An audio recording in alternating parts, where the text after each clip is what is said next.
Hey, it's John Lee Dumas of EO Fire, and it's the Entrepreneurial You, the show for dedicated and passionate Caribbean entrepreneurs seeking daily inspiration, brought to you by author, speaker, and award-winning entrepreneur Heneka Watkis-Porter. You must be prepared to ignite. We needed to raise capital, but our experience with local financial institutions was that they were cautious and slow to act, and interest rates were far too high. We had real concerns about financing our business through outside equity investors and the possibility of interference. Could we get a fair valuation for our business? We had our own ideas about the business and its value. Should I go the traditional route of bank financing, or should I try the Jamaica Stock Exchange? So we made a call and experienced transformation of our business through conversations. I'm John Mahfood, CEO of Jamaican Teas, and we're listed on the Jamaica Stock Exchange. Give us a call today at 876-967-3271 to begin your transformation through conversation. We want to see your company listed on the Jamaica Stock Exchange. Coming up on this episode of the Entrepreneurial You. I think there was a lot of moments, but one that stands out the most is a business that we were working on where from the outside world, things seemed to be working pretty well. We had a team, right? We had a couple people working on the business and we were hiring more contractors. We were generating revenue. We were pitching to investors and we were getting investors interested in the business. But the reality was that we were also at the same time living in New York City, which is one of the most expensive cities in the world, and trying to figure out how to pay rent and for food and everything like that. And eventually it became too much. And when the timing didn't work out of the business making enough money to cover all the expenses, we were starting to get into debt. And at one point in our late 20s, we had to make the difficult decision to leave the city and move back in with our parents, which is something that most people don't want to do, especially here in the States when you're in your late 20s. That's just kind of unheard of, but it's something we had no choice. And we were lucky that we had that support system.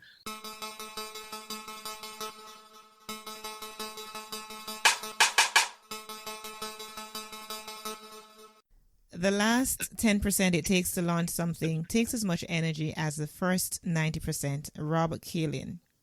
Greetings again, my peak performer. I trust that today is an amazing day, that you're having a great time, and that everything has been going well for you. I just want to welcome you to episode 161 of the Entrepreneurial You podcast. I'm your host, as you know, Heneka Watkis-Porter, but for those of you who are just joining, Heneka Watkis-Porter, all right?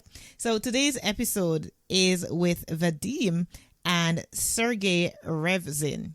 I am so looking forward to having this conversation. This is a first, definitely a first. We're making history on the Entrepreneurial You podcast. Now, Sergei Revzin is a venture investor at the NYU Innovation Venture Fund, where he leads the university's technology investments. And Vadim Revzin is a professor at NYU and State University of New York, where he teaches entrepreneurship and management. The twin brothers host a weekly podcast called The Mentors, featuring stories from successful founders and creators, and regularly contributes to Forbes.com and HBR.org.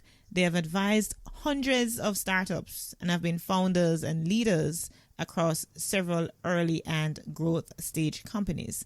I'm super, super excited, I must tell you, to have this conversation with both these lovely gentlemen on monetizing your podcast without a huge audience. So welcome, Vadim and Sergei. Welcome. Thank you so much for having us, Heneka. Excited to be here. This is great. Awesome sauce. First of all, and as I said before, you're both making history on the Entrepreneurial You. First, by me having two persons on the other end of the microphone, but not just two persons who are actually twin. They're twin brothers. Double the fun, huh? That's right. We sound exactly the same. And so for those of you that are listening, if you can't tell, don't worry. We're not taking it personally. All right. Have you guys ever been to Jamaica? No, we haven't been. We really want to go. Should we? Yes, you should. You shouldn't even bother to ask me that. Of course, you should come to Jamaica. Welcome. We look forward to welcoming you. Is there anything that stands out for you that you've heard about Jamaica? I guess, I mean, obviously the beaches and the people I really, actually my brother just went relatively recently, although don't ask me where because I don't, I don't remember. But he said it was an awesome time that we have to go. So it's going to be probably our next Caribbean vacation. We hear that the people are the main reason to go, that they treat you like family. And that sounds really intriguing for us. Yeah. And that is why when you come, no offense to the all-inclusive hotels, but you really need to experience Jamaica, and it doesn't give you as much opportunity to experience real Jamaica, real authentic people when you stay in all-inclusive hotels. But that's another conversation that not everybody particularly likes to engage in. So fair enough. That aside, right, we're talking about monetizing your podcast without a huge audience. But before we get into the meat of the matter, we put it out there in the intro that you're both entrepreneurs and, venture investor and all these lovely things. What's the genesis for you into entrepreneurship? For us, it's something that I think that we grew up with, thinking that it's going to be an inevitability. Starting something from nothing, becoming leaders is something that was attractive for us. Our family was very entrepreneurial. Both of our parents came to this country. They brought us when we were 9 years old, basically starting from zero, with our mom being in her 40s and our dad in their 50s, and they had to figure things out how to support their family, and part of that was through entrepreneurship. So we helped our dad with his small business since we were 12 years old, and he was able to grow that business to helping put us through college without barely being able to speak any English. And so that was really inspiring for us, and we felt like we owed it to the family, just like many immigrant kids do growing up, to make something of ourselves. So by the time we were in high school, we could see ourselves maybe starting something someday. And we started our first company in college, and many companies after that, most of them failed. It took a bunch of different tries to figure out how to actually make money and make something of value for folks. But eventually we were able to figure it out. Mm-hmm. And what has the journey been like for you? Well, I mean, it's full of ups and downs, obviously, which is maybe everybody says. But for us, there's nothing else that we can do. I mean, look, careers aren't usually a straight line. And it's also not always an upward trajectory. And of course, many times we would have had to have taken full-time jobs when we wanted to, let's say, run our own business instead. But the nature of things just didn't allow for that. But I think deep down inside for both of us, being entrepreneurial or starting our own initiatives, creating something out of nothing is just something we're always going to be doing no matter what till the day we die. And so it's part of our DNA, even though maybe some years we weren't quote unquote entrepreneurs, maybe we were working for somebody else, working for another entrepreneur, for example, it's something that we'll always go back to. And even the companies, the ideas that we started that didn't make any money, we were usually able to leverage the fact that we worked on those ideas and were able to create those ventures or those projects to get another opportunity. So it was never a waste of time. We either always learned something really valuable, or were able to say, hey, look at this thing I created. I can do the same thing for your company, or I can use the skills that I learned to do something interesting for your company. Absolutely. I love the fact that you talk about, I mean, it's just a way of speaking, but I mean, it appears to be so true for all entrepreneurs that, once you become an entrepreneur, it's as though you don't go back. Once you've tested the waters, you can't go back. I can relate to that very same experience. You talked about perhaps there have been moments when when it's not so cool and you perhaps think about going into having a full-time job or perhaps wanting to give up. What has been one of those moments for you, if you can go back into your memory and identify one of those moments that you feel like, what, although I've always thought that entrepreneurship is for me, maybe I just need to get a full-time job and forget about this thing? Well, I think there was a lot of moments, but one that stands out the most is a business that we were working on where from the outside world, things seemed to be working pretty well. We had a team, right? We had a couple people working on the business, and we were hiring more contractors. We were generating revenue. We were pitching to investors, and we were getting investors interested in the business. But the reality was that we were also at the same time living in New York City, which is one of the most expensive cities in the world, and trying to figure out how to pay rent and for food and everything like that. And eventually it became too much. And when the timing didn't work out of the business making enough money to cover all the expenses, we were starting to get into debt. And at one point in our late 20s, we had to make the difficult decision to leave the city and move back in with our parents, which is something that, most people don't want to do, especially here in the States when you're in your late 20s. That's just kind of unheard of, but it's something we had no choice. And we were lucky that we had that support system from our parents, and we were able to move in with them. We don't take that for granted. And that bought us time to figure out how to make another business idea work so we could move back to New York 6 months later. But that was certainly a low point. We didn't think that when we were almost turning 30 years old that we would have to tell people that we're living at home. I don't really know if we told that many people because we were able to move back relatively quickly, but that was definitely not a fun time. Mm-hmm.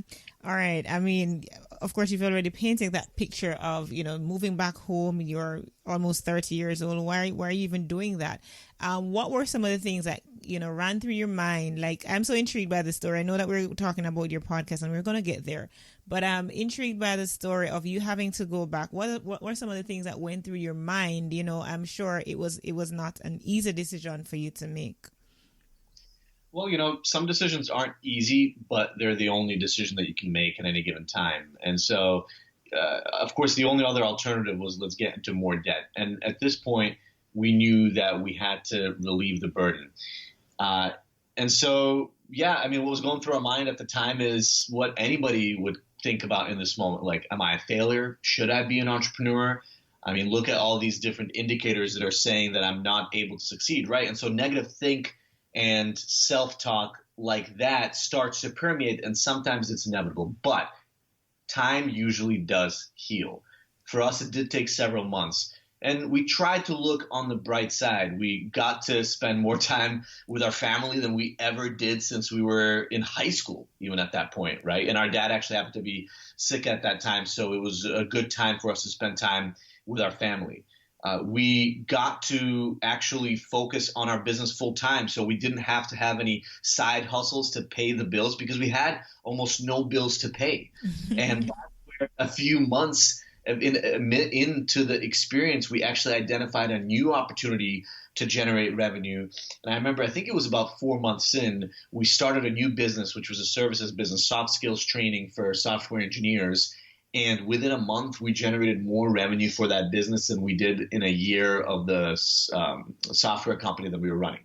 And so, again, in that case, time healed. And even though in our heads, everything that was going through our minds was this, quite frankly, sucks, eventually we came out on the other side. So sometimes you do just have to persevere through these difficult moments. And sometimes it's not as quick. It might take half a year or a full year. But eventually, if you keep on pushing, if you persevere, there will be something positive that comes out on the other end. It's almost inevitable. Absolutely. And, clearly in that, what the lesson in that is, when you are just in life, not just in entrepreneurship, you have to make the decision that is right for you, not what others are about to say or are going to say. Like, for example, I recently sold my car, and it's a strategic decision I've made, putting together a number of things. Like, I need to invest more this year. I need to get healthier, so I need to walk a lot more. And so making that decision, like, how could she, is like, it's a retrograde step for many people, but for me, it's a move forward. Similarly, you moving back into your parents' house, many may see it as a backward step, but sometimes you have to take a step back in order to take many steps forward. Absolutely. And so I'm going to now have us move into talking about monetizing your podcast when you don't have a huge audience. I'm so happy again that I got to meet you and listen to your presentation at Podcast Movement Evolution recently.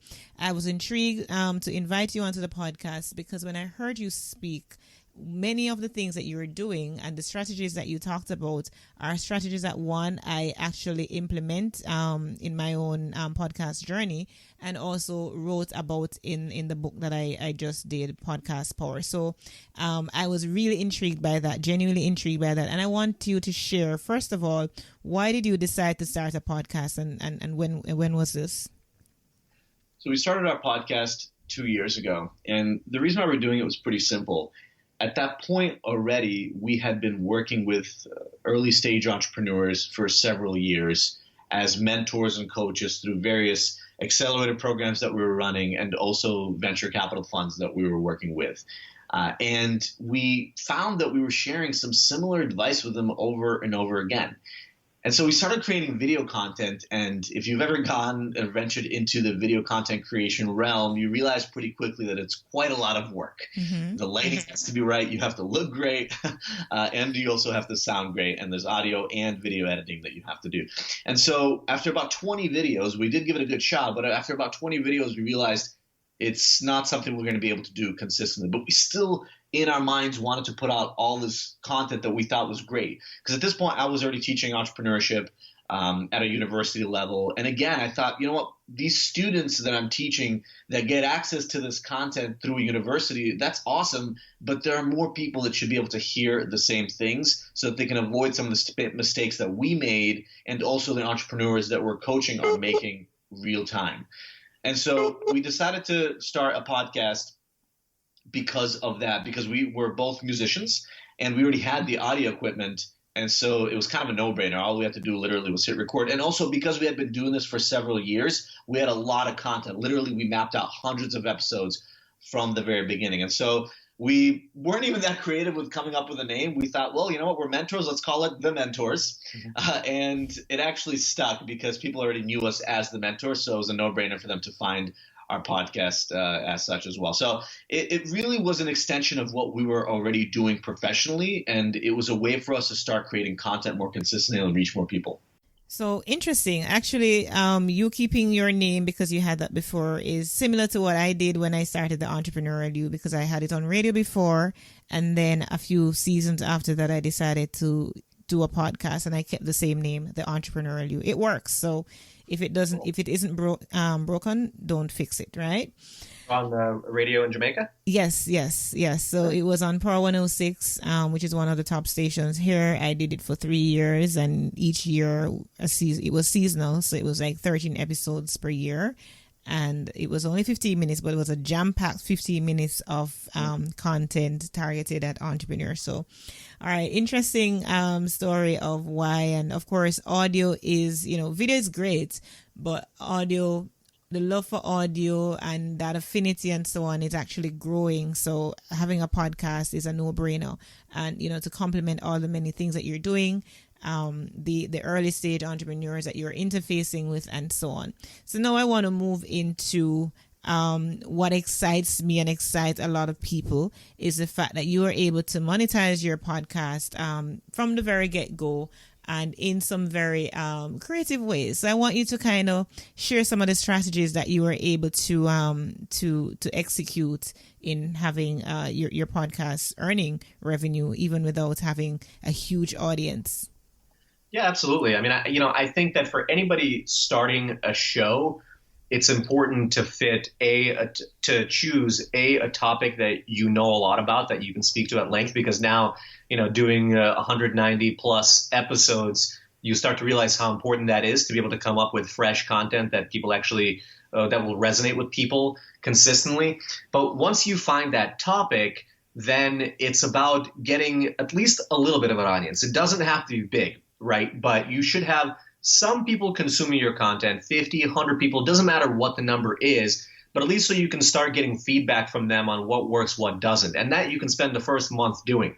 But we encourage, and through our talk, we encouraged people to try and monetize their show, or to try to find other ways to make money from their show outside of advertising immediately. And that's what we did in the first month of our show. About 25 days after we started it, we started reaching out to other content creators to see, is there a way for us to generate revenue from the kind of content that we're creating outside of just advertising on the show? Because obviously with 100 listeners or even a couple hundred listeners, you cannot make money from advertising really at all. Well, actually, I will add that it was a little bit less intentional. It was a little bit less intentional in the beginning because we were really focused on growing our audience, but we didn't know when we would start being able to monetize. But it just so happened that through that activity, we found a monetization strategy within just a few months. So that first strategy for us was writing. And writing is something that obviously it's not a skill that everybody has, but we had done some articles before that for different jobs that we had, and even for ourselves, we did some blog posts and LinkedIn posts that resonated with people. So we knew that we could write content that people would like. And so all we did in the beginning was we took the type of content we were creating on the podcast and we adapted it to written format. And we started reaching out to some publications who had a much bigger audience than us, of course, to see if we could write for them for free, right? The intent initially wasn't immediately, we want you to pay us for articles. No, initially, we want to get in front of your audience. So we found a publication that was very specific and relevant to us, which is called Goalcast.com, which is all about inspirational, motivational, entrepreneurial content, including videos. And Vadim reached out to one of the editors. He guessed their email address, or maybe I think he found their email address right on their website. It was a general email box that I reached out to, and within a few days, I had their director of marketing reaching back out, asking me to write a draft for an article. And the cool thing with this strategy is that it actually works for people across almost any industry or domain expertise, with the caveat that, of course, you have to be able to write. So if you don't think you're a good writer, start practicing just by writing content, creating your own blog, even if nobody reads it. But once you get to that level where you feel like your content resonates with other people, you're probably a good enough writer to write for some publication out there. And one important distinction of what Vadim did that I think was unique when he reached out to that publication is he asked for more than what he thought he was going to get. He asked to be a regular column contributor, to create a column for them, an entrepreneurship column, almost like a Dear Abby kind of column or Dear Vadim. Let me ask you. Yes. Everybody could spell his name, and he asked to be a regular contributor that way. And she said, "Okay, good idea, but why don't we start with you just being a contributing writer on the platform and write a few articles?" And we ended up writing, I think, 9 each or so over the course of a couple months.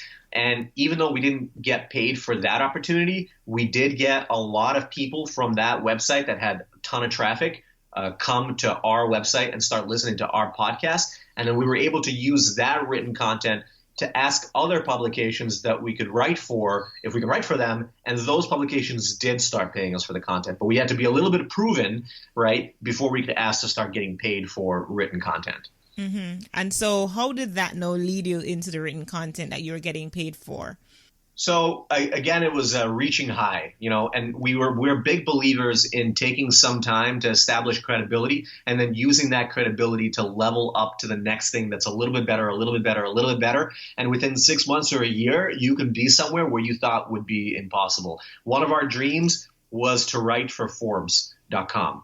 And it's something that we didn't really know how you do. We thought that you had to, be like an entrepreneurial celebrity to be able to do.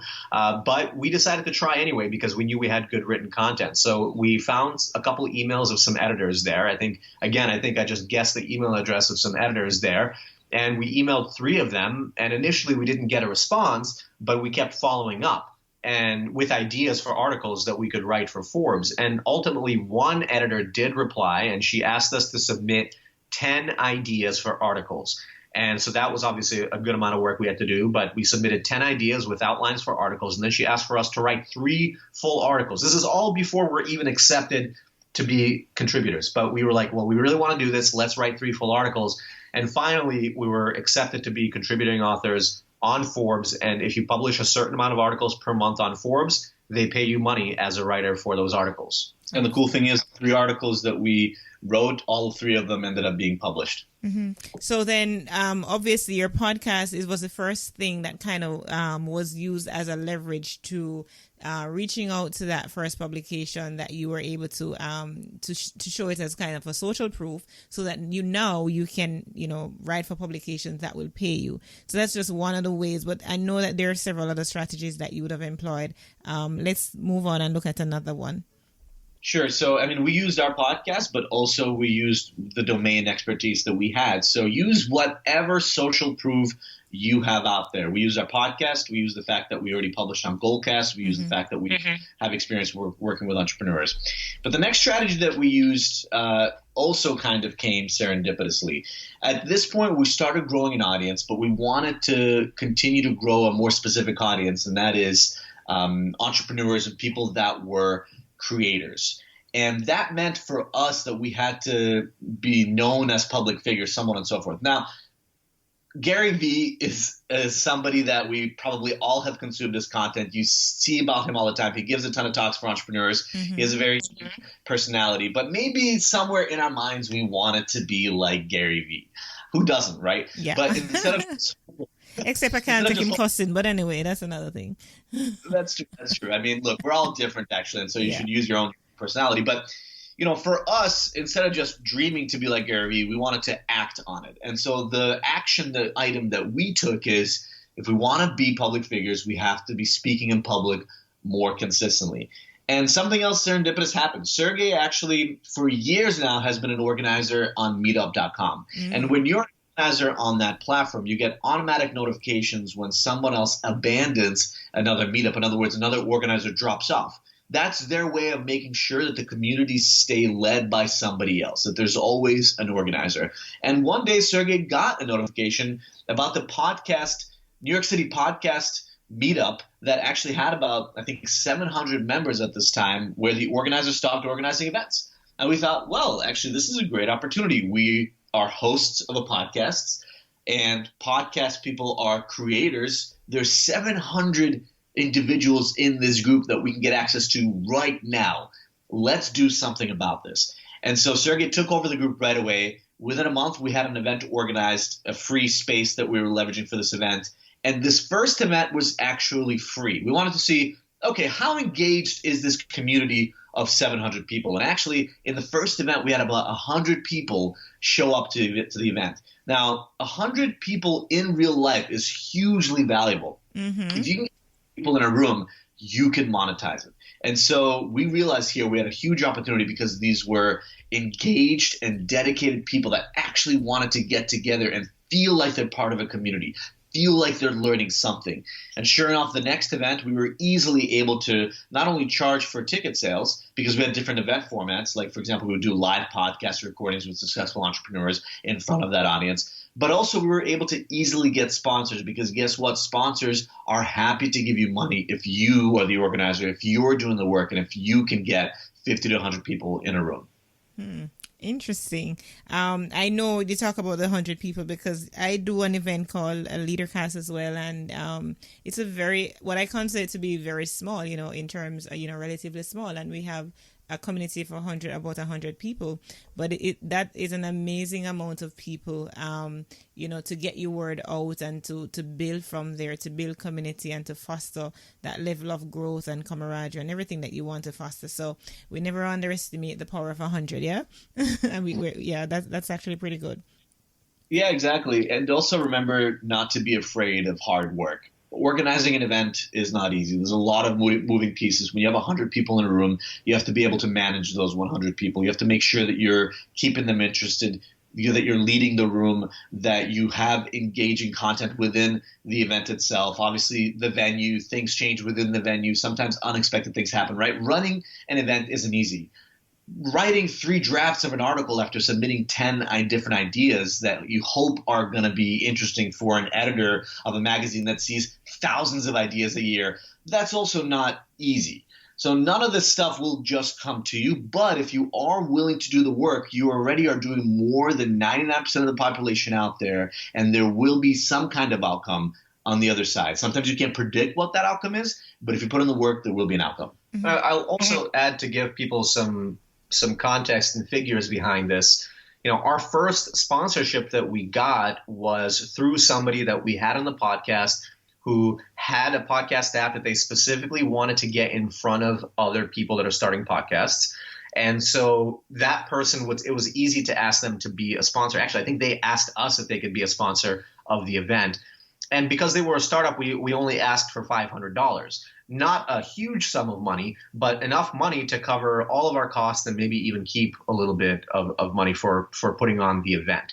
That was just the first sponsorship. Again, it's not like a huge blowout success, $500, but we were able to use that initial sponsorship to then get new sponsors, approach other sponsors for future events. And once we proved we can get a lot of people in the room, then we can start asking for $1,000, $2,000, cover way more of the costs, and even pay ourselves a little bit if there was money left over, which at that level there is at that point. Now, if you start hosting multiple events per month, it becomes interesting. How small, and to somebody else it might look like, is this even worth it?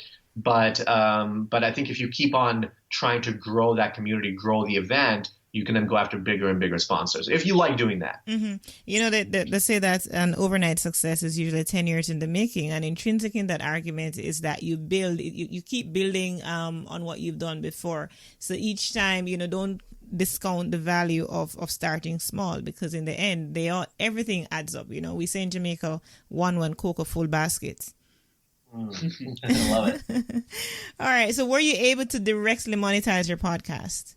No, it's not a thing for us, because until you have 50,000 plus downloads an episode, and our podcast is 2 years old, we're not at that stage yet, it really doesn't make too much sense to monetize through ads unless you want to make some incremental revenue. Mm-hmm. If you want to sell directly to sponsors yourself, you don't need that much of an audience actually to start making some money. But remember, for advertising, you get paid on a CPM basis. That's cost per 1,000 impressions. So 1,000 people have to hear it in order for you to make some money. And while the CPMs are relatively high, I mean anywhere from $50 to $200 depending on who your sponsor is, it's higher than display ads or even video ads now, you still have to have a significant audience. And for us, it doesn't make sense to have advertisements in the show to interrupt the flow of the show just for, let's say, an extra $500 or $1,000 a month or whatever the amount would be. Mm-hmm. And also for us, the revenue that we can make through other opportunities, the time spent organizing these other opportunities, is better, because directly selling to sponsors for your podcast, for the actual audio content itself, also takes time.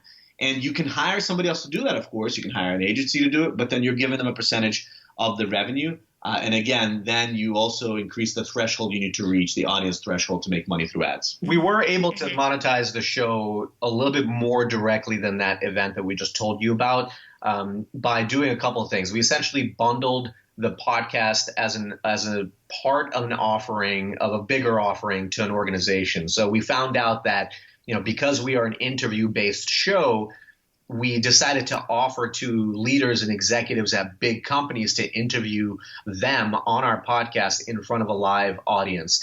And there we could charge them for the recorded content, the podcast and video assets that we created, because they wanted the asset to be able to share it as a sort of PR opportunity to the outside world or even internally.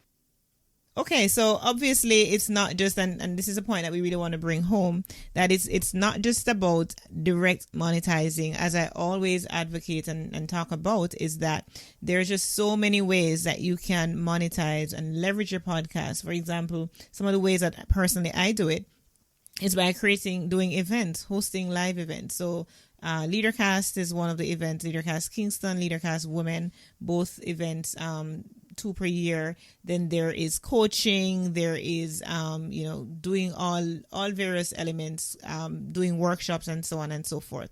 So there are several ways that we can monetize a podcast and leverage the idea that we have a podcast to make money and to make a living. So is there anything else that you want to share, Vadim and Sergei, that you have not mentioned as it relates to monetizing your podcast? Well, all I'll say is, look, there's a lot of other ideas out there as well that people have probably already heard of, like charging people for premium content using subscription services, selling merchandise on your website. These ideas are all great, but a good strategy for anyone that's listening is to really think hard about the value that they specifically are providing to their audience, their domain expertise, what they're good at, and what they know a lot about. Because that will actually give you ideas for how you can specifically monetize your podcast in ancillary ways. Sure, you could figure out how to make money through advertising, direct advertising on the show, but remember that really depends on only one metric, and that is your audience. If you don't want to wait to have a big audience to start making money on your show, do start thinking creatively about the value that you specifically offer, and then you'll be able to come up with ideas for people to give you money for that value. It's a simple transaction. You're providing the value in one way or another. Obviously, Heneka, you mentioned some great ideas like coaching, for example. If that fits your knowledge and domain, then sure, you can have a funnel that drives people to coaching. But if you're not, let's say, an event organizer, but something else that you do in your life you're really good at, think about how you can incentivize people to pay for that. Absolutely. Sounds great. Sounds great. All right. So I have been talking with Sergei and Vadim Revzin. Thank you, gentlemen, so much for joining me on the Entrepreneurial You, to sharing with my community your entrepreneurial journey, a little bit of it, as well as how it is you're able to monetize your podcast, to leverage it to do the things that you want to do, to start writing and hosting events and so on and so forth. So I'm going to ask you at this time to leave your contact information where our community may be able to be in touch with you, say a hello or stuff like that. Yeah, absolutely. So the easiest way to find us is to go to thementors.co, thementors.co, and you can email us at info@thementors.co, or our first names, Vadim or Sergei, at thementors.co. Especially if you want entrepreneurial advice, we love talking to people that are going out there and doing great things. So you're free to reach out to us there. We're also on social media, on Instagram, The Mentors Podcast, and on Twitter, it's The Mentors. Amazing. Thank you. Thank you both so much. I look forward to, watching your journey as you continue to inspire. I'm really inspired by both of you doing what you love together and building your brands together. Thanks so much, Heneka. It was really a pleasure speaking with you, and thank you for everyone that out there that's listening to the show. Absolutely. And thank you, my peak performer, for tuning in to this episode with Vadim and Sergei. I look forward to connecting with you next week. In the meantime, of course, I'm encouraging you to go grab a copy of Podcast Power, the quick start guide to launching and leveling up your brand, if you've not already done so. It's available on Amazon, and I have a nice little link for you so that you don't have to go searching for it. It's bit.ly, bit.ly/purchase podcast power. Remember, you were born to win, but to be a winner, you must plan to win, prepare to win, and expect to win. Walk good.